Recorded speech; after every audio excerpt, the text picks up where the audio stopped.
Welcome to Weird History Podcast. I'm your host, Ben Carter.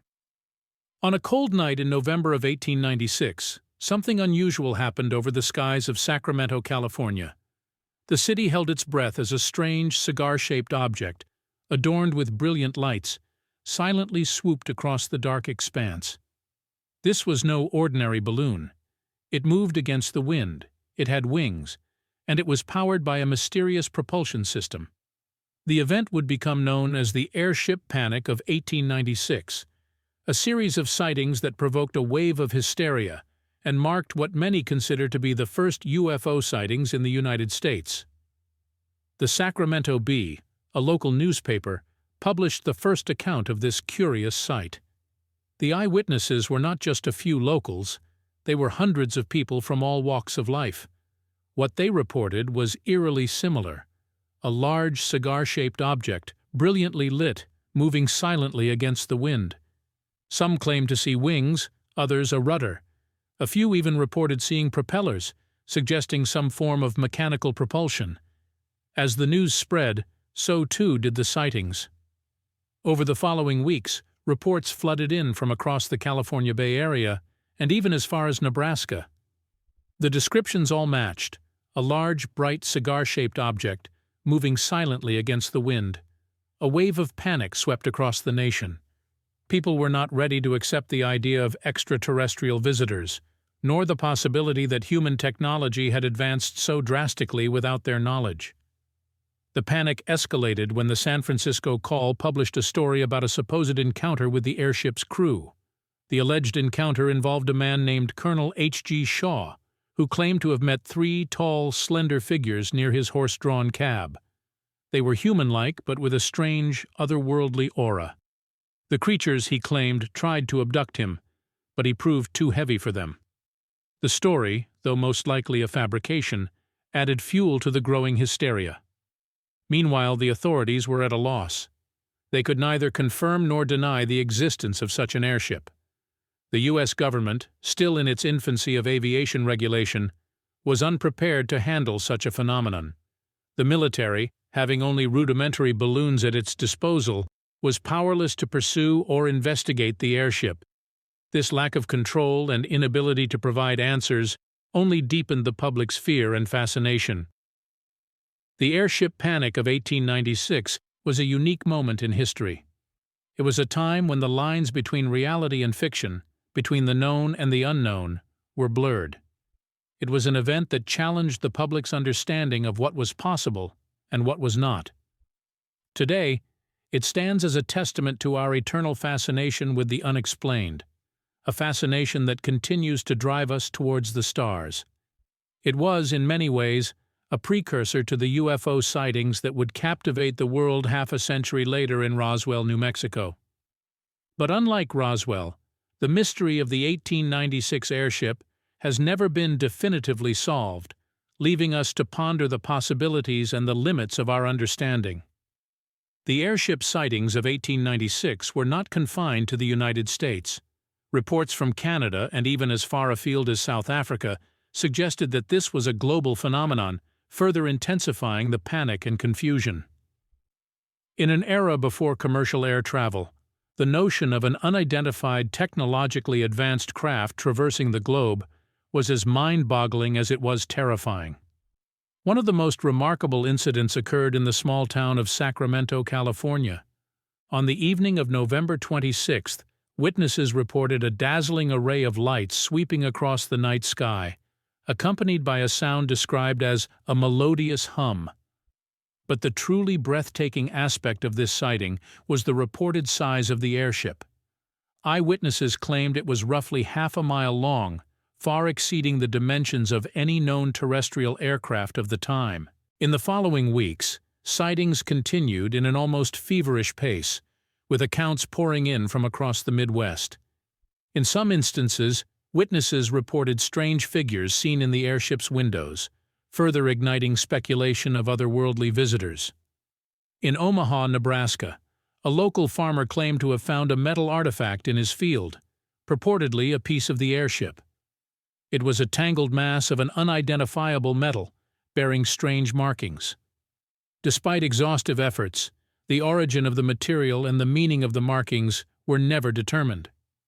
Then, on April 17, 1897, the town of Aurora, Texas, became a major focal point of the airship saga. According to local reports, an airship crashed into a windmill on Judge J.S. Proctor's property, resulting in a spectacular explosion that scattered debris over several acres. The townsfolk claimed they discovered the body of a pilot, not of this world, amidst the wreckage.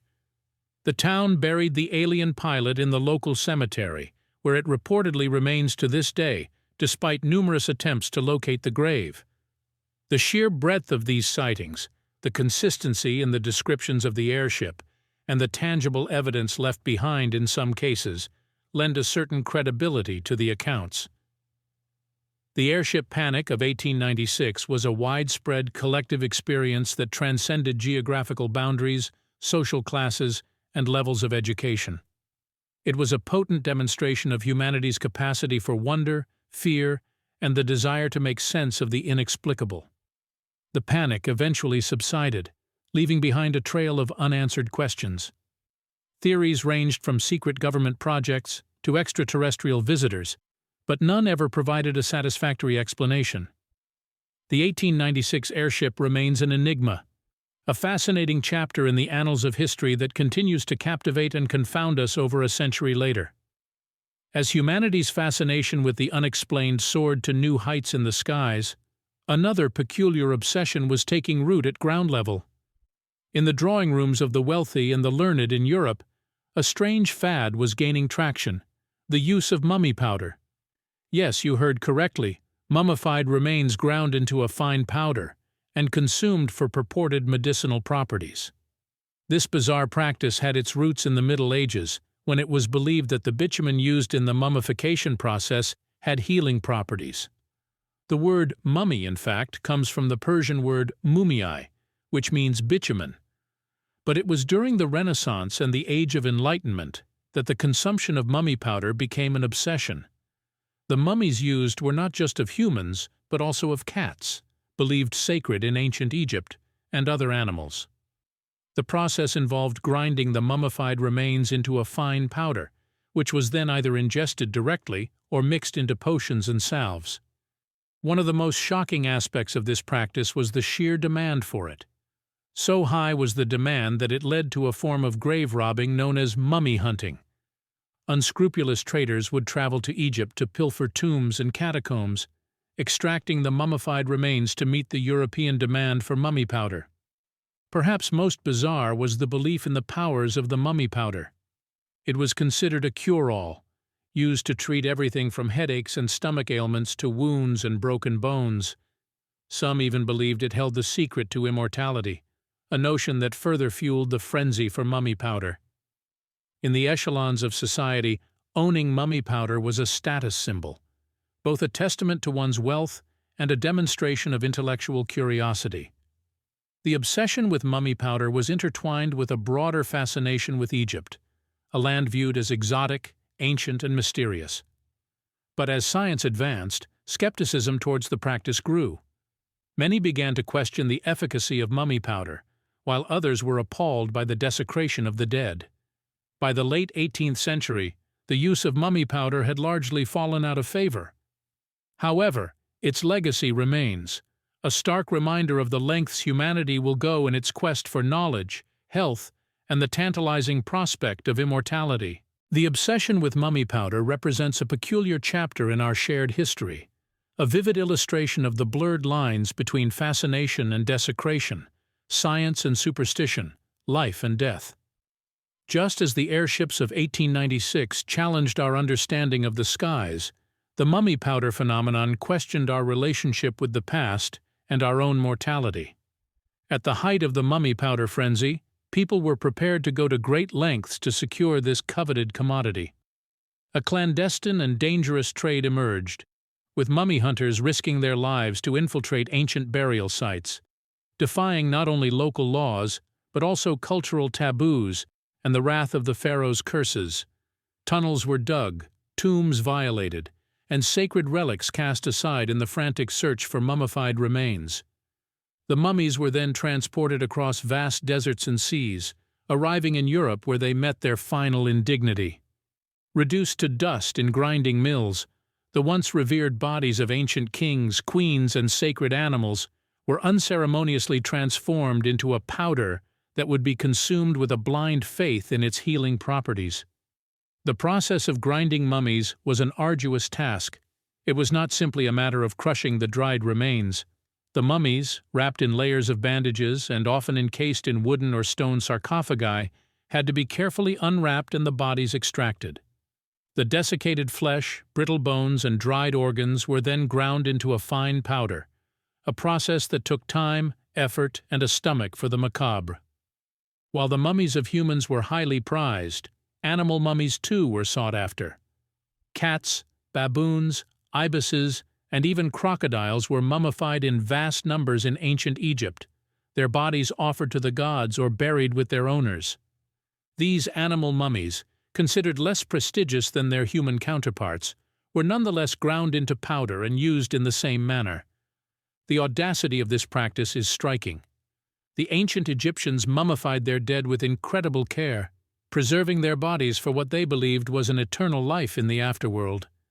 The process was a sacred rite, a final farewell to the departed. And yet these carefully prepared bodies were later ground into dust by people thousands of years later, in a different continent, for an entirely different purpose. Even as the market for mummy powder began to decline, the impact of the trade continued to reverberate. The plundering of tombs and catacombs left a devastating impact on Egypt's cultural heritage. Many archaeological sites were irreparably damaged, their contents lost or scattered across the globe. The strange obsession with mummy powder paints a stark picture of the human capacity for curiosity and desperation. It's a tale of cultural collision, where reverence for the dead in one civilization was twisted into a macabre health trend in another. It is a testament to the lengths people will go in their quest for health, wealth, and the tantalizing allure of the unknown. The echo of this peculiar chapter in history still resonates today, a chilling reminder of our past and a cautionary tale for our future.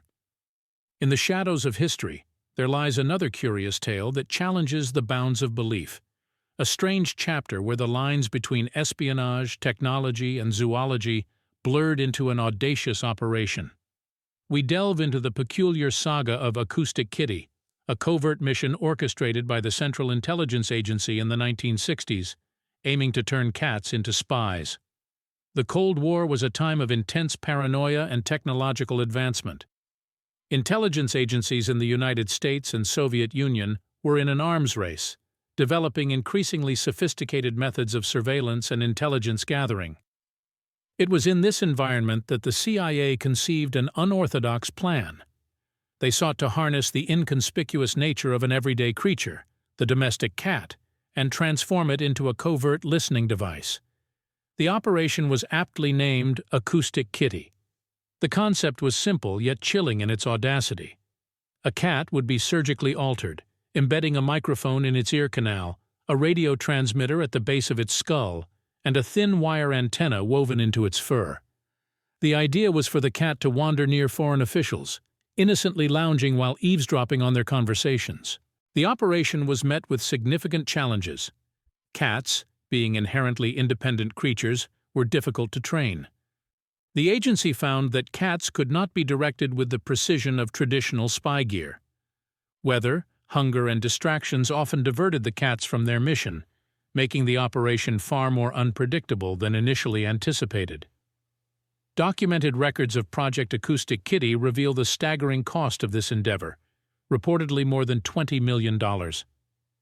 Beyond the financial implications, the project raised profound ethical questions about the use of animals in covert operations and the boundaries of technological intervention in nature. Yet, despite the challenges, the operation persisted. The first live mission of Acoustic Kitty was set in Washington, D.C., with the cat directed towards a park where two men were conversing. However, the mission ended in disaster. The cat, freshly released from the van, was tragically struck by a taxi before it could reach its target. Following this unfortunate incident, the project was eventually declared a failure and was reportedly abandoned in 1967. The ambitious plan to turn cats into spies had proven to be an expensive and ethically questionable folly.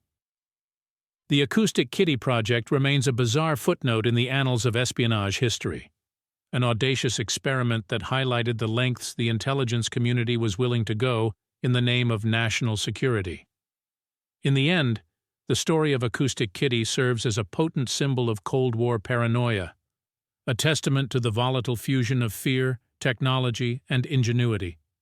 It stands as a reminder of the bizarre and often desperate measures that were considered in the shadows of a world gripped by the fear of nuclear annihilation. In the annals of covert operations, Project Acoustic Kitty stands out as one of the most peculiar ventures. A tale of audacious innovation, the project pushed the boundaries of what was considered possible in espionage. At its core, it sought to weaponize the most unassuming elements of everyday life, transforming the commonplace into the extraordinary. However, the story of this project is not just about innovative espionage techniques. It also underscores the immense challenges tied to such an endeavor. The idea of deploying cats as spies was based on their ability to move inconspicuously. A cat lurking nearby rarely raises suspicion. It can approach individuals, linger around, and leave without being considered a threat. Therefore, it was reasoned that cats could get closer to high-ranking officials and overhear classified conversations, something a human spy would find difficult to do without arousing suspicion. The technical aspects of Project Acoustic Kitty were truly groundbreaking. The CIA team had to surgically implant a miniature microphone and transmitter into the cat's ear canal, an antenna along its spine, and a battery in the chest cavity. The surgical process was incredibly delicate and required top veterinary surgeons to perform. The cat had to remain alive and healthy throughout the process, a feat that added a further layer of complexity to the project. However, the technical precision required for the project was not the only hurdle. The unpredictability of the cats themselves posed a significant challenge. Cats, unlike dogs, aren't known for their obedience or ability to follow complex commands. They can be whimsical, easily distracted, and driven by their instincts. This unpredictable nature made it difficult for the handlers to control the cats remotely, undermining the project's efficacy. The first live mission of Acoustic Kitty underscored these challenges. The intended target was a park bench in Washington, D.C., where two men were engaged in a conversation of interest. However, as soon as the cat was released, it was tragically hit by a taxi, marking a disastrous end to the mission. This incident highlighted the inherent unpredictability and the high-risk nature of the operation. Project Acoustic Kitty was an ambitious, daring, and ultimately unsuccessful experiment. It pushed the boundaries of what was considered possible in espionage. However, it also underscored the inherent unpredictability of using living creatures as tools of espionage. The project's failure serves as a stark reminder of the lengths intelligence agencies were willing to go during the Cold War, as well as the profound ethical dilemmas such endeavors entail. Today, the story of Acoustic Kitty continues to fascinate and horrify in equal measure, a testament to the audacity and desperation of a time fraught with uncertainty. In the annals of history, there are wars fought over greed, land, power, religion, and even pride. But in 1859, a conflict erupted between the British and the American forces over a creature of significantly lesser stature, a pig. This bizarre episode, known as the Pig War, is a stark reminder of how the smallest spark can ignite a tinderbox of simmering tensions. The stage for this unusual conflict was set on the San Juan Islands, nestled between Vancouver Island and the North American mainland. These islands were a disputed territory, claimed both by the British, who controlled Vancouver Island, and the American settlers moving west. The ambiguity of the Oregon Treaty of 1846, which sought to resolve border issues, only added fuel to the fire. The wording of the treaty left both sides believing they had rightful claim to the islands. The slow-burning tension exploded into conflict on June 15, 1859, when an American farmer named Lyman Cutler found a large black pig rooting in his garden, feasting on his potatoes. This was not the first time the pig, owned by an Irishman named Charles Griffin, who was employed by the British Hudson's Bay Company, had trespassed and caused damage. Outraged, Cutler shot and killed the pig. The shooting of the pig escalated the situation dramatically. Griffin demanded compensation, but Cutler refused to pay the full amount. British authorities threatened to arrest Cutler, which inflamed American settlers who called for military protection. Both British and American troops were dispatched to the island, and for several weeks the two forces stood on the brink of war, all because of a pig. Perhaps the most fascinating aspect of the pig war is how it ended. Both sides, realizing the absurdity of going to war over a pig, agreed to a joint military occupation of the island. For the next 12 years, British and American forces lived side by side in an uneasy peace, until Kaiser Wilhelm I of Germany, acting as arbitrator, awarded the San Juan Islands to the United States. The Pig War is an intriguing footnote in the history of international conflict. It illustrates how minor incidents can escalate into major confrontings when they become symbols of deeper issues. In this case, a pig became the flashpoint for territorial disputes, national pride, and the struggle for control in the Pacific Northwest.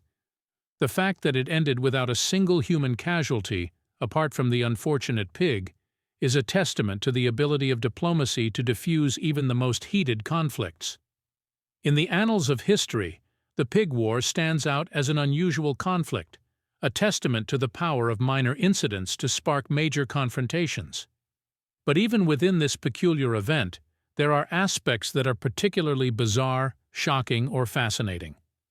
The first of these is the role of the pig itself. Pigs are not typically associated with international conflict and diplomacy.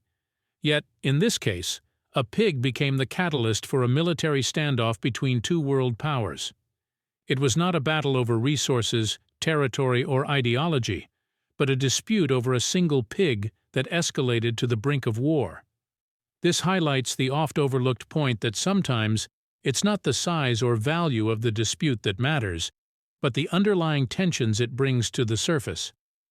The second intriguing aspect is the way the conflict was handled.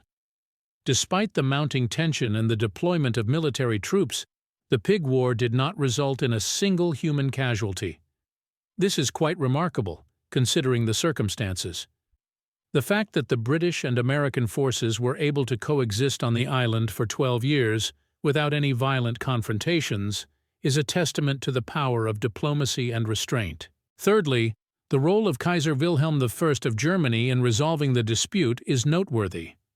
It's almost surreal to consider that the ruler of a European nation, thousands of miles away, was called upon to arbitrate a dispute over a pig in the Pacific Northwest. Kaiser Wilhelm's decision to award the San Juan Islands to the United States ultimately ended the conflict, but it's intriguing to ponder how the course of history might have changed if he had decided otherwise. Perhaps the most fascinating aspect of the Pig War, however, is the legacy it left behind.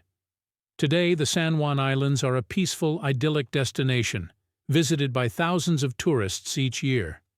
Few of these visitors are likely aware of the island's contentious history or the unusual war that was fought over them. Yet the Pig War is an integral part of the island's past, a quirky chapter in their history that continues to intrigue and bemuse.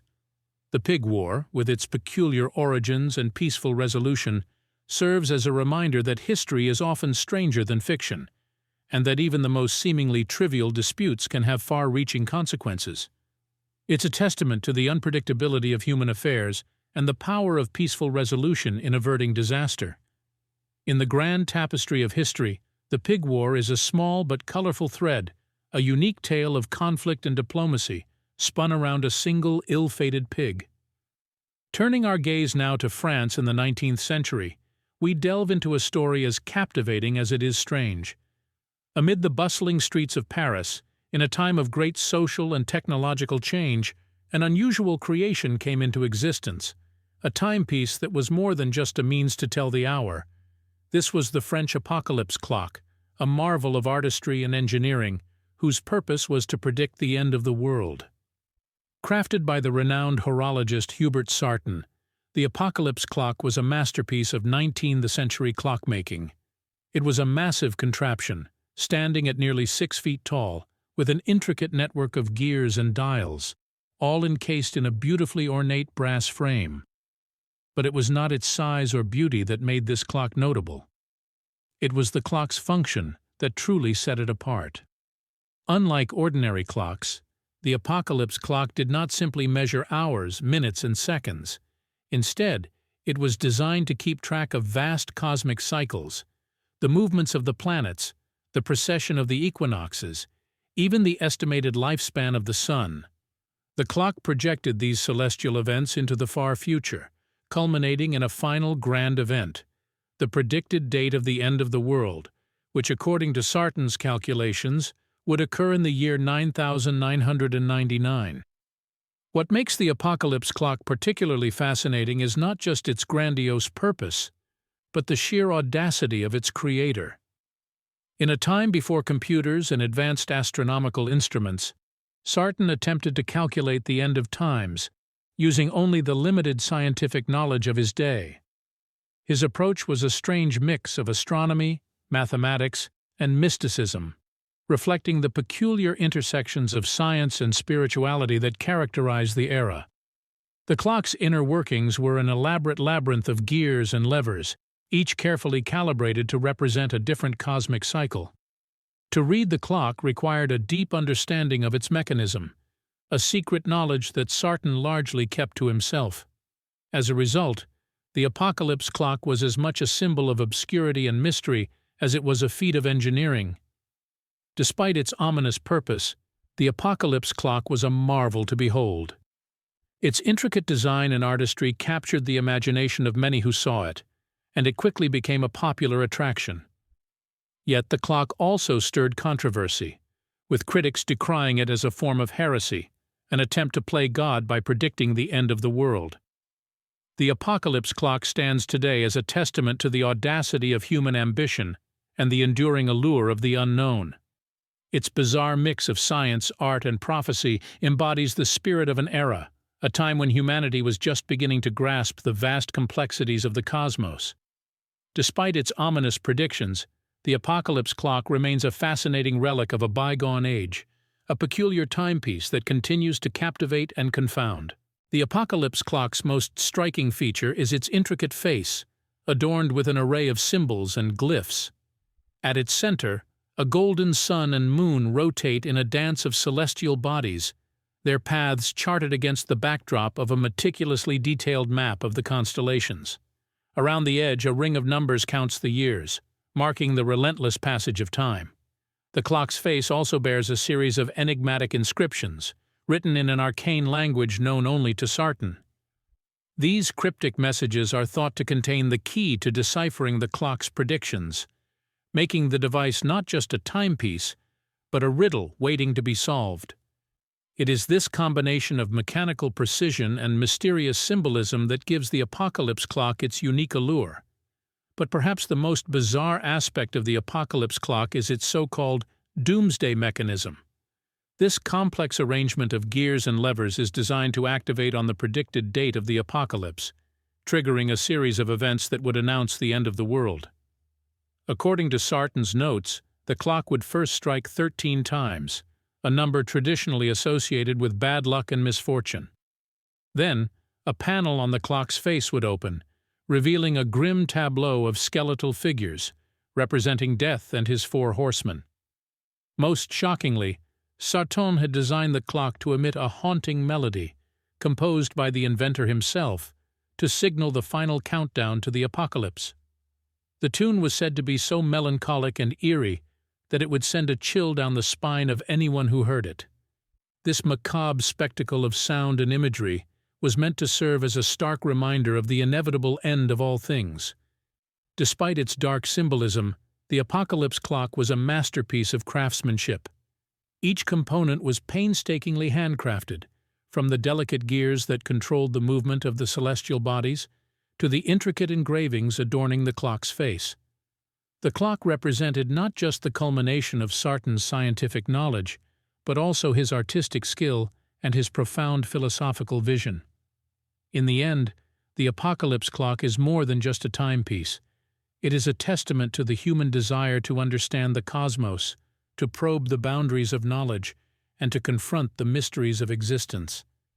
The clock embodies the spirit of its creator, a man who dared to look beyond the known world and envision the end of times. It stands as a symbol of our ceaseless quest to unravel the secrets of the universe, a quest that continues to this day, long after the clock's ominous predictions have faded into the annals of history. Thanks for listening. This has been another episode of Weird History Podcast. If you enjoyed today's episode, be sure to follow us wherever you listen to podcasts. And if you'd like to support the show, subscribe to Weird History Podcast on Spotify. Subscribe now.